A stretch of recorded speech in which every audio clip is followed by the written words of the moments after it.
Olá, pessoal, tudo bem com vocês? Meu nome é Alisson, eu sou professor de História e eu gostaria de conversar com vocês a respeito do tema da semana 2 do primeiro PET referente ao segundo ano do ensino médio.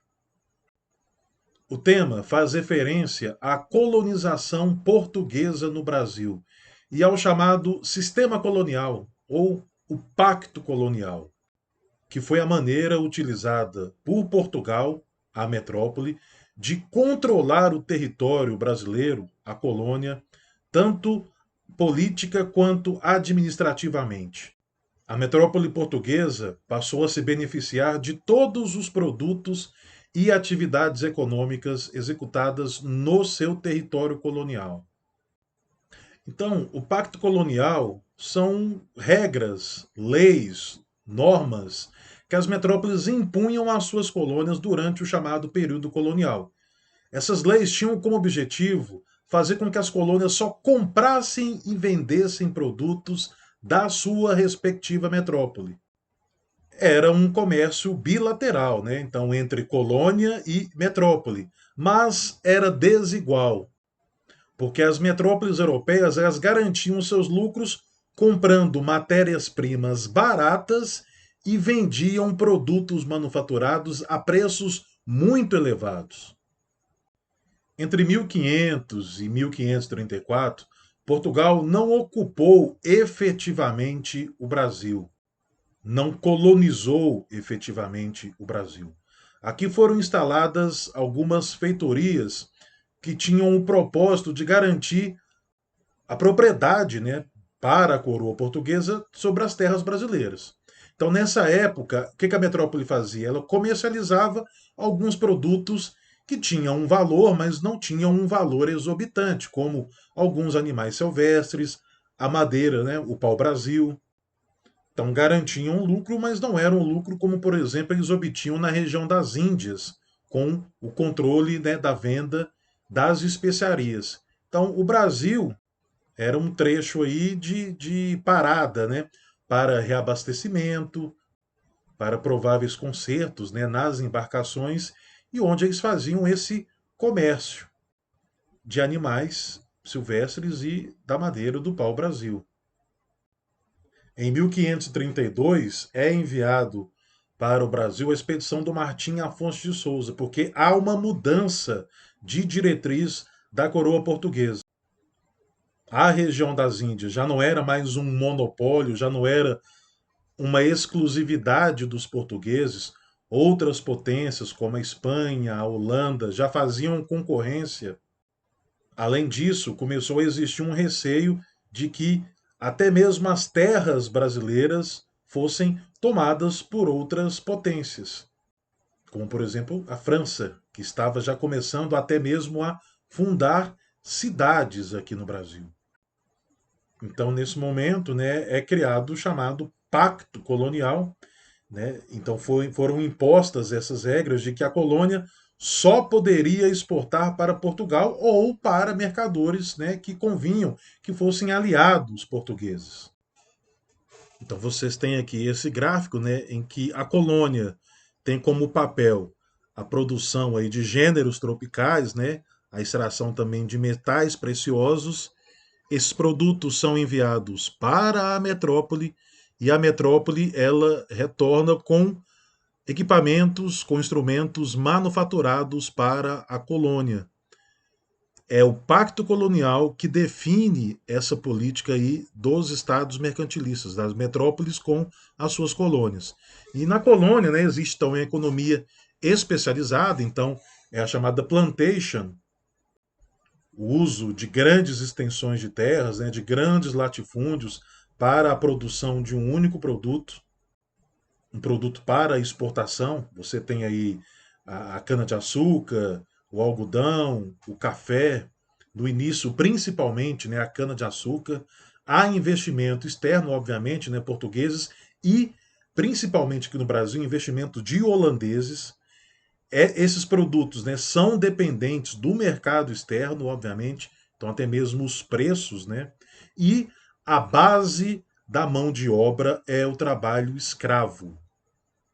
Então, alguns produtos aí que vão, né, gerar grande interesse ao mercado europeu. A cana-de-açúcar, né? O açúcar, que é um produto de grande interesse para os europeus, começou a chamar a atenção dos portugueses que já tinham uma experiência com a produção, né, com a cana-de-açúcar, e encontraram em solos brasileiros as condições ideais para a sua produção. Os portugueses já tinham todo o know-how, todo o conhecimento, porque eles produziam a cana-de-açúcar em Cabo Verde, nos Açores, né, nas ilhas ali do litoral africano, que já pertenciam a Portugal. E eles utilizavam um trabalho africano, escravo.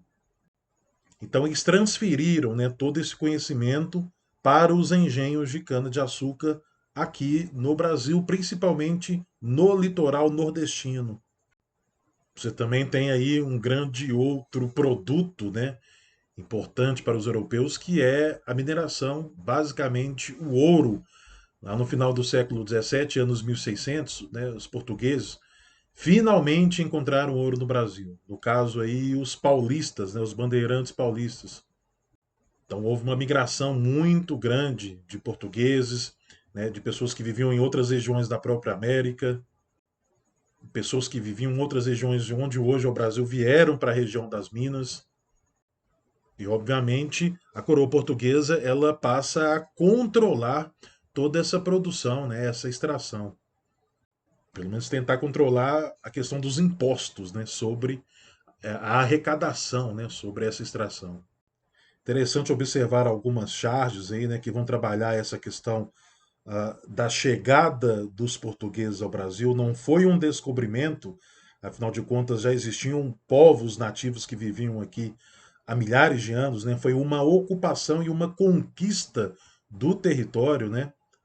Em que os nativos foram escravizados, depois há uma substituição dessa mão de obra escrava pela africana, mesmo que os indígenas, né, continuassem a ser escravizados em algumas outras regiões, e ocorreu também o extermínio, né, dessa população, e efetivamente, né, o controle, o domínio do território e da economia e a política pela coroa, pelo governo português. O pacto colonial ele vai durar efetivamente até o ano de 1808.